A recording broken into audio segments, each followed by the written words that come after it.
Government is the delegated authority of the people. It exists wherever men live together and reflects their character, their courage, and their aspirations. Our forefathers hoped to perpetuate the ideals and liberties on which this country was established through an instrument of government which we call the Constitution of the United States. Independence Hall in Philadelphia was the birthplace of the Constitution. It was here in 1776 that the Declaration of Independence was signed, and it was from this building that the Continental Congress conducted the Revolutionary War. To present a united front for this war, the states organized under the Articles of Confederation, carefully preserving, however, the independent sovereignty of each state. So, as each state was free of its own interests at the expense of the other, the states began to depart and toward anarchy. 1787, here in Independence Hall, delegates representing 12 of the original 13 states assembled to revise the old or to form a new framework of government. During 4 months of continuous session, committees worked without rest to bring into harmony the conflicting interests of the large and small states. The members of the convention drew their inspiration from 4 principal sources. First were the traditions of the mother country. Even before the days of the Magna Carta, whose basic rights have become the property of every Englishman, there had been laid those foundations of local self and national government which have caused England to be called the mother of parliaments.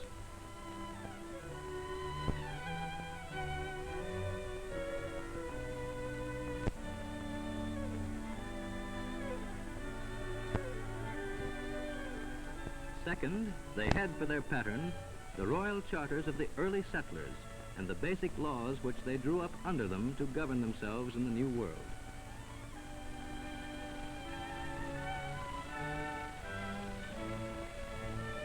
Third, many members of the convention had had actual experience in drafting the various state constitutions which became necessary after the states separated from England and attained their independence.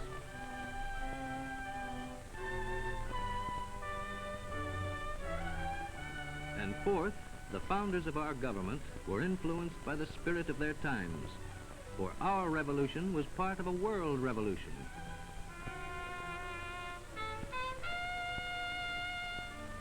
Whose watchwords were liberty, equality, and fraternity.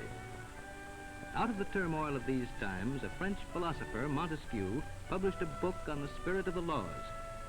From this book, the builders of our Constitution derived the theory of a government of separate branches and of checks and balances, whereby each branch of government might prevent the abuse of power by the other. Too much government from England had resulted in tyranny and had been one of the causes of the Revolution. Too little governmental power in the Confederation had led us to the verge of anarchy. As a solution to these two evils, therefore, the Constitutional Convention adopted this theory of checks and balances. Now consider the document as it was actually written in 1787. Like a stately and spreading tree, the Constitution, following Montesquieu's plan, separates the functions of government into 3 branches: the legislative, the executive, and the judicial. Legislative or law-making functions are vested in a Congress of 2 chambers, the Senate and the House of Representatives.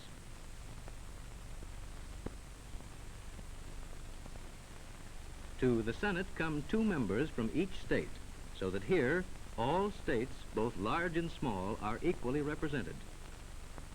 On the other hand, to the House of Representatives, each state sends members in proportion to its population, 1 from the smallest to as many as 40 from the largest, so that here each state is represented on the basis of its population.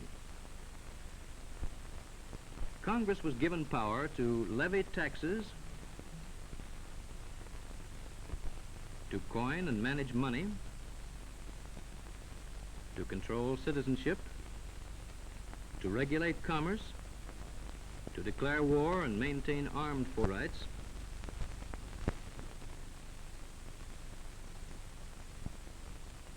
however, as a counterbalance, The President may veto any act of Congress, and such an act to become law must then be repassed by a two-thirds majority of each House. It has also been ruled that the Supreme Court can declare void any law which is in conflict with the Constitution. In these ways, the powers of Congress are balanced.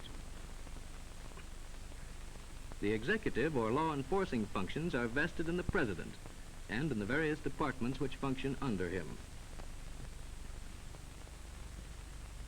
In 1789, Washington had only 5 executive departments with 5 cabinet members. Today, there are 10 cabinet officers heading the great departments of State, War, Justice, Post Office, Navy, Interior, Agriculture, Commerce, and Labor. To meet our growing needs, Congress has also created many executive bureaus with broad powers to deal with labor, tariff, securities, banking, interstate commerce, and such problems. Great prestige and responsibility is attached to the office of the President. Among other powers, he appoints all public officers whose appointment is not otherwise provided for. He appoints ministers and ambassadors and conducts foreign affairs, enters into treaties. And he is the Commander-in-Chief of the Army and Navy.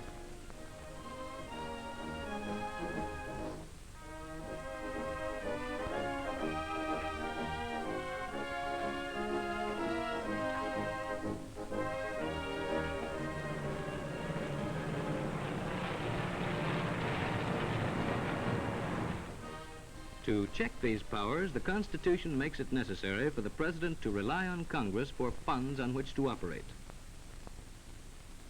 And he must depend on the Senate to confirm his appointments and to approve his treaties. Finally, the judicial, or the law interpreting power, is vested in the Supreme Court and in such inferior courts as Congress may create. The Supreme Court is composed of justices who hold office for life. The federal courts try all cases in which the Constitution is involved, all cases arising under federal laws, and provide an impartial court for cases in which the states or citizens of different states are parties. The power to declare acts of Congress unconstitutional gives the Supreme Court the last word in government. To counterbalance these great powers, the court must look to Congress for funds to support it,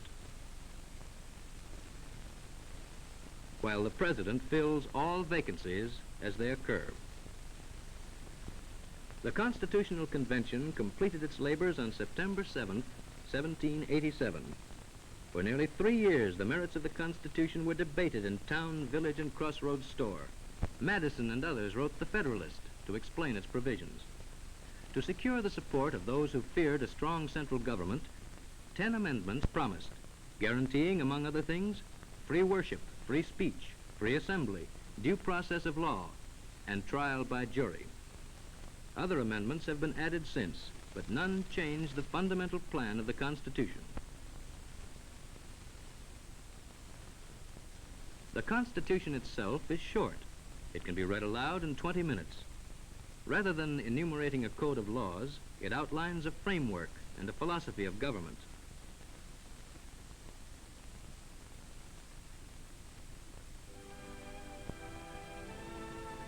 Finally, in 1789, states approved, and the Constitution was adopted. We were then a nation of only 3.5 million people, clustered close to the Atlantic seaboard. Today, we are a vast nation of over 130 million people, stretching from ocean to ocean, with a civilization complex beyond anything our forefathers could have imagined. Yet this framework of government has expanded to cover all our needs. It is still sufficient to provide a perfect union, to establish justice, to ensure domestic tranquility, to promote the general welfare, and, under God, to secure the blessings of liberty and to our posterity. It still stands to demonstrate to all the world that a government of the people, by the people, and for the people shall not perish from the earth.